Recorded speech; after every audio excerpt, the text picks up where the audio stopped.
You want to be loved. You want someone who stays, someone consistent, someone who actually shows up. But here's the part no one really talks about.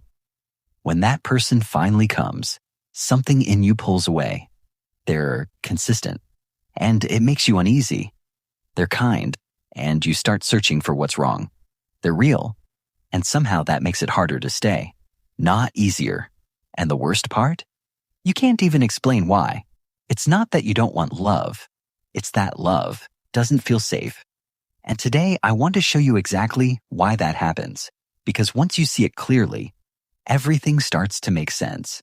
Let me ask you something. Do you overthink small things? Like why they replied late, or why their tone felt slightly off? Do you ever catch yourself thinking, why do they even like me? Does it feel uncomfortable, almost unnatural, when someone treats you really well? Do you lose interest the moment things become calm, stable, predictable? Do you create distance without realizing it? And then feel confused when they notice it? Or maybe being alone just feels safer than being emotionally close to someone. If even a few of these felt familiar, this isn't random. And it's not a personality flaw. It's a pattern your brain learned a long time ago. And it's still running, even now. Here's what's actually happening, in the simplest way possible. Your brain is a pattern recognition machine. It doesn't decide based on what's healthy.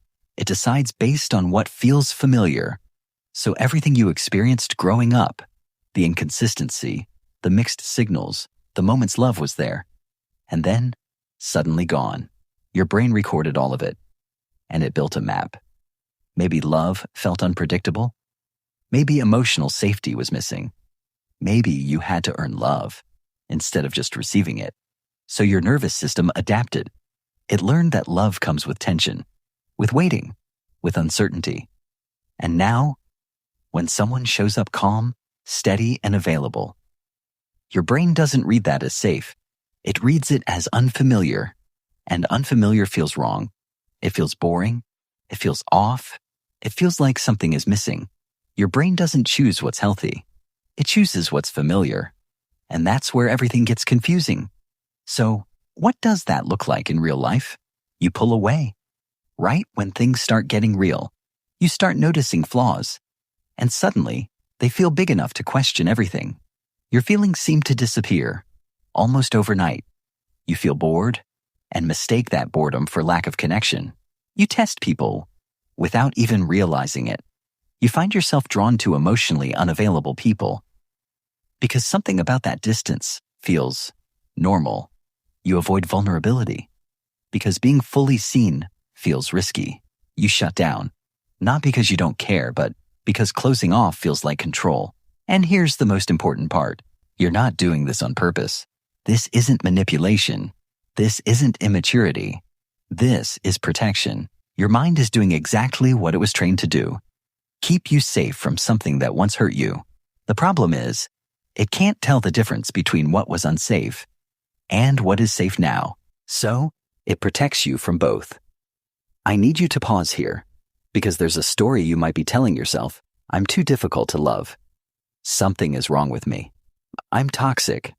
This is just who I am.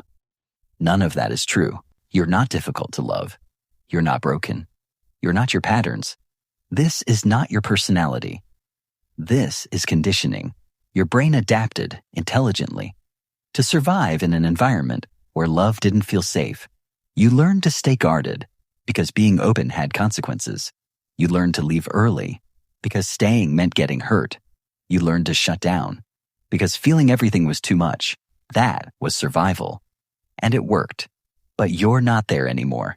And you don't have to keep living in survival mode. So how do you start changing this? Not overnight. Not by forcing yourself to just trust. It starts with awareness. When you feel the urge to pull away, pause. Don't react immediately. Just notice it. That's my brain trying to protect me.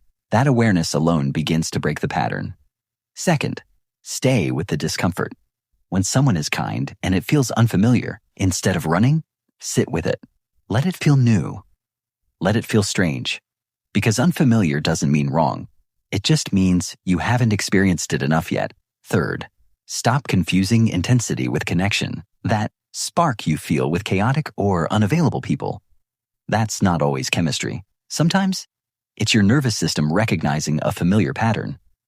Real connection can feel quieter than that, more stable, less dramatic. And at first, that quiet might feel like nothing. But it's not nothing. It's peace. And peace takes time to feel normal. So take small steps. Let people see small parts of you. Be honest, even if it feels uncomfortable. Even something as simple as, I'm not used to this, but I'm trying. That's not weakness, that's growth.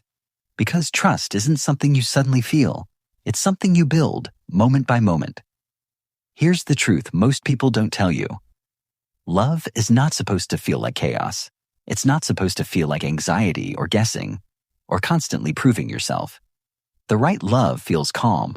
And I know calm might feel unfamiliar to you right now. That missing feeling you get with stable people, that's not a sign they're wrong for you. That's what peace feels like. You've just never stayed in it long enough to recognize it. The hardest part isn't finding love. It's not running from it when it finally feels safe. You don't need better love. You need to learn how to stay when it arrives. Because love isn't something you chase. It's something you learn to hold. If this resonated with you, share it with someone who needs to hear this.